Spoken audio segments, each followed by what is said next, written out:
अस्सलामुअलैकुम फ्रेंड्स, मैं हूं टी फॉर टीच के साथ आपका होस्ट अब्दुल मुनिम। और आज मैं जिस टॉपिक पे वीडियो ट्यूटोरियल बनाने जा रहा हूं वो है HTML इंट्रोडक्शन।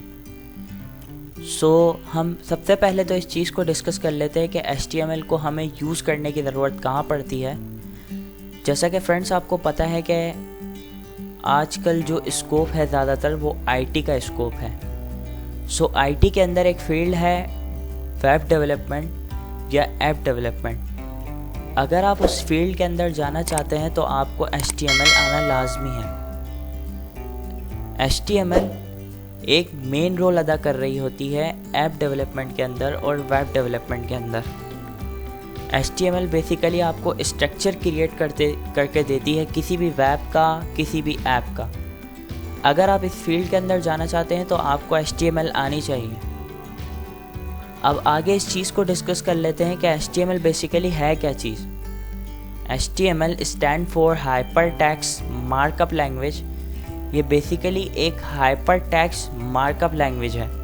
अब आगे मैंने इन दोनों चीज़ों को डिफ़ाइन किया है कि हाइपर टेक्स्ट क्या चीज़ है और मार्कअप लैंग्वेज क्या चीज़ है। सबसे पहले डिस्कस कर लेते हैं कि हाइपर टेक्स्ट क्या है। हाइपर टेक्स्ट एक वो ख़ास टेक्स्ट होता है जिस पे आप क्लिक करके वेबसाइट के एक पेज से दूसरे पेज पे मूव करते हैं। जैसा कि आपने कोई भी वेबसाइट विज़िट करी होगी, उसके अंदर नेविगेशन होती है जिस पर टेक्स्ट लिखे होते हैं होम, कॉन्टैक्ट, गैलरी। जब आप उस पर क्लिक करते हैं तो आप उसी पेज पे मूव कर जाते हैं जिस पेज पे क्लिक करते हैं। जैसा कि आपने कॉन्टैक्ट के पेज पे क्लिक किया और कॉन्टैक्ट के पेज पे मूव कर गए, तो वही जो टेक्स्ट होता है वो कहलाता है हाइपर टेक्स्ट। उस टेक्स्ट को हम हाइपर लिंक भी कहते हैं। और फ्रेंड्स साथ साथ ये भी चीज़ माइंड में रखते चलिए कि HTML जो है वो कोई प्रोग्रामिंग लैंग्वेज नहीं है, बल्कि ये एक हाइपर टेक्स्ट मार्कअप लैंग्वेज है। और मार्कअप लैंग्वेज जो होती है वो सेट है किस चीज़ का? टैग्स का, मार्कअप टैग्स का। A markup language is a set of markup tags। एक मार्कअप लैंग्वेज जो है वो किस चीज़ का सेट है? मार्कअप टैग्स का। अब आगे इस चीज़ को डिस्कस कर लेते हैं कि टैग्स क्या चीज़ हैं। सो फ्रेंड्स, टैग्स और एलिमेंट, बहुत से लोग इस चीज़ को समझते हैं कि टैग्स और एलिमेंट्स एक ही चीज़ है, बल्कि नहीं, इनमें डिफरेंस है। सो HTML के अंदर जो एलिमेंट्स हैं वो कंटेंट होता है आपके पास जो आपको आपके वेब पेज पे नज़र आ रहा होता है। जैसा कि इमेज हो गई, बटन हो गया, टेक्स्ट हो गया कोई भी, या आपका पैराग्राफ हो गया, या आपकी हेडिंग हो गई।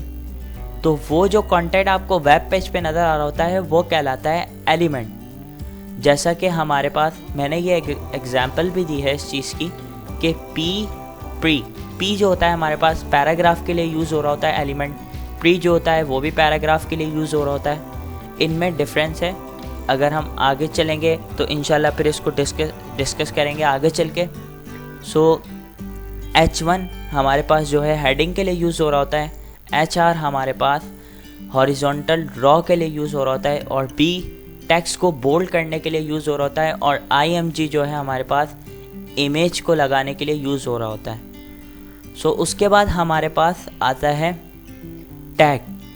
अगर इन्हीं एलिमेंट्स को उठा के हम एक एंगल ब्रैकेट्स के अंदर रखते हैं तो वो हमारे पास टैग बन जाता है। जैसा कि मैंने आपको ऊपर एग्जांपल दी है कि P है और यहाँ पे P है, यहाँ पे जो P है उसको हम कहेंगे एलिमेंट।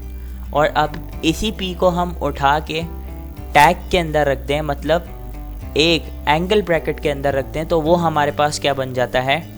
टैग बन जाता है। अब टैग की भी 2 टाइप हैं।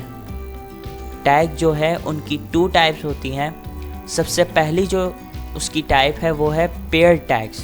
उसको कंटेनर टैग्स भी कहते हैं। पेयर टैग्स वो टैग्स होते हैं जिनका ओपनिंग भी होता है टैग्स और क्लोजिंग टैग्स भी होता है। जैसा कि हमारे पास H1 है, H1 का हमारे पास ओपनिंग टैग जो है वो इस तरह है और क्लोजिंग टैग जो होता है वो इस तरह है। तो हमारे पास जो क्लोजिंग टैग होता है उसके अंदर हम स्लैश लगाते हैं। और इसको कंटेनर टैग्स इसलिए भी कहा जाता है क्योंकि ये अपने अंदर कोई भी कंटेंट जो होता है उसको कंटेन कर लेता है, मतलब ओपनिंग भी है और क्लोजिंग भी है, तो उसके दरमियान में टैग आ रहा है, उसके दरमियान में कंटेंट आ रहा है, तो वो उसको क्या कर रहा है, अपने अंदर कंटेन कर रहा है। सेकंड टाइप जो है वो उसकी अनपेयर टैग्स हैं। अनपेयर टैग्स उसको हम स्टैंड अलोन टैग्स भी कहते हैं, मतलब वो टैग्स होते हैं जिसका क्लोजिंग टैग नहीं होता, ओपनिंग टैग होता है। सो इसको स्टैंड अलोन टैग्स भी कहते हैं। स्टैंड अलोन अकेले खड़े होने वाले टैग्स जो होते हैं, अपने नेम से ही शो कर रहा है कि अकेले खड़े होने वाले टैग्स, यानी उनका क्लोजिंग टैग्स नहीं होता, उनका ओपनिंग टैग होता है। तो अब इस चीज़ का जो डिफरेंस है वो आगे चल कर डिस्कस करेंगे कि पेयर टैग किस तरह लिखते हैं और अनपेयर टैग को किस तरह टाइप करते हैं। सो फ्रेंड्स, अब हम ये भी डिस्कस कर लेते हैं कि जो हम वर्जन आगे यूज़ करने वाले हैं वो है HTML5, और इन दोनों में क्या डिफरेंस है। HTML4 के अंदर हमारे पास सेमेंटिक एलिमेंट्स नहीं थे, हम डिव सिंपल यूज़ किया करते थे, उसके बाद हमारे पास सेमेंटिक एलिमेंट्स आ गए। सेमेंटिक एलिमेंट्स HTML5 के अंदर डाले गए हैं। HTML5 के अंदर कुछ न्यू फीचर्स डाले गए हैं, जैसा कि हमारे पास नैव का है, हेडर का है, जो अपने नेम से ही वो एलिमेंट जो अपने नेम से ही शो कर रहे हैं, जैसा कि हमारे पास नैव है, हेडर है, अपने नेम से शो कर रहे हैं कि वो एक सेमेंटिक एलिमेंट है, मतलब मीनिंगफुल एलिमेंट है। जैसा कि आर्टिकल है, आर्टिकल अपने नेम से शो कर रहा है कि उसके अंदर हम पैराग्राफ ही लिखेंगे क्योंकि वो आर्टिकल का टैग है।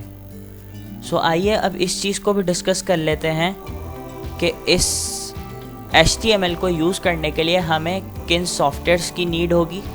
सबसे पहला जो हमारा सॉफ्टवेयर है वो है HTML एडिटर, मतलब HTML को यूज़ करने के लिए हमें कोई एडिटर चाहिए होगा, मतलब जहाँ पे हम HTML के टैग्स यूज़ कर सकेंगे, उन टैग्स को टाइप कर सकेंगे, वो हमारे पास क्या कहलाता है, एडिटर कहलाता है। और सेकंड हमारे पास होगा ब्राउज़र, जिस पे आप अपना इंटरनेट यूज़ करते हैं। सो ब्राउज़र क्या करता है कि HTML एडिटर पे हम किसी चीज़ को टाइप करते हैं, सो ब्राउज़र उसका रिज़ल्ट शो करके देता है हमें। और उसके बाद हम ये भी देख लेते हैं कि एडिटर्स कौन कौन से हैं। नोटपैड है जो हमारे पास विंडो के साथ, सारी विंडोज़ के अंदर ही होता है, माइक्रोसॉफ्ट के विंडोज़ के साथ आता है। उसके बाद हमारे पास थोड़ा सा एडवांस है नोटपैड प्लस, वो आप इंस्टॉल कर सकते हैं। उसके बाद हमारे पास VS कोड है जो आप इंस्टॉल करते हैं। ये VS कोड जो है आप इसकी एक्सटेंशंस भी इंस्टॉल करते हैं। वो टैग आपके जो कोड होता है उसके फॉर्मेट को थोड़ा सा ब्यूटीफुल बना देता है, थोड़ा सा अच्छा बना देता है, जिसके ज़रिए आप का कोड जो है वो आसान हो जाता है, और अगर कोई आपका कोड देखे तो उसको आपके कोड का फॉर्मेट समझ आ जाता है। इसी तरह सबलाइम भी यही है, उसमें कलर होते हैं और कुछ कलरफुल होते हैं, कलर कॉम्बिनेशन होता है, जिसके ज़रिए आपको ये भी पता चल जाता है कि ये कौन सा टैग है, ये टैग है या टेक्स्ट है।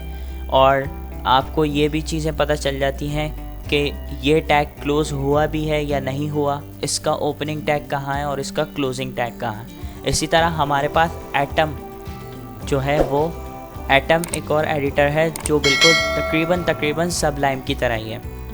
सो अब हम इस चीज़ को भी यूज़ कर लेते हैं कि हमारे पास जो ब्राउज़र्स हैं, किन ब्राउज़र्स पे हम इस HTML5 को दिखा सकते हैं, मतलब यूज़ कर सकते हैं। सो हमारे पास गूगल का क्रोम है, और उसके बाद मोज़िला कंपनी का फायरफॉक्स है। उसके बाद आपके पास हर विंडो के साथ आने वाला जो होता है वो है इंटरनेट एक्सप्लोरर, जो आपको हर विंडोज़ में तकरीबन जब आप विंडो इंस्टॉल करते हैं तो आपको उसी के साथ मिलता है।